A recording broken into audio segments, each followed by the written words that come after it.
వీడి సతీశన్ 1964 మే 31న కొచ్చిలో జన్మించారు. ఆయన విద్యాభ్యాసం చాలా ఉన్నతమైంది. ఆయన సోషల్ వర్క్లో పీజీ చేశారు. ఇంకా న్యాయశాస్త్రంలో ఎల్ఎల్బి, ఎల్ఎల్ఎం పూర్తి చేశారు. రాజకీయాల్లోకి రాకముందు సుమారు 10 ఏళ్ల పాటు కేరళ హైకోర్టులో పేరున్న లాయర్గా పనిచేశారు. సతీశన్ ప్రస్థానం కాలేజీ రాజకీయాల నుంచే మొదలైంది.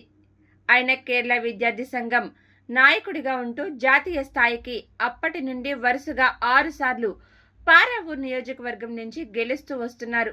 ఈ ఏడాది జరిగిన ఎన్నికల్లో సతీశన్ నాయకత్వంలో కాంగ్రెస్ కూటమి అద్భుత ప్రదర్శన చేసింది. మొత్తం 140 సీట్లలో 102 సీట్లు గెలుచుకుని క్లీన్ స్వీప్ చేసింది. సతీశన్ సొంత నియోజకవర్గంలో 20,600 ఓట్ల భారీ మెజారిటీతో విజయం సాధించారు. అసెంబ్లీలో విషయ పరిజ్ఞానంతో, ఆధారాలతో మాట్లాడడంలో ఆయన దిట్ట. కొచ్చి ప్రాంతంలోని అనేక కార్మిక సంఘాలకు ఆయన అధ్యక్షుడిగా ఉంటూ కార్మికుల పక్షాన నిలబడ్డారు. చదువు, ఆరోగ్యం, రోడ్ల అభివృద్ధి వంటి విషయాల్లో అతని నియోజకవర్గంలో వినూత్న మార్పులు తెచ్చారు. ఆయన చేసిన సేవలకు చాలా పురస్కారాలు లభించాయి. ఉత్తమ ఎమ్మెల్యేగా, ఉత్తమ పార్లమెంటేరియన్గా పలు అంతర్జాతీయ సంస్థల నుండి అవార్డులు అందుకున్నారు.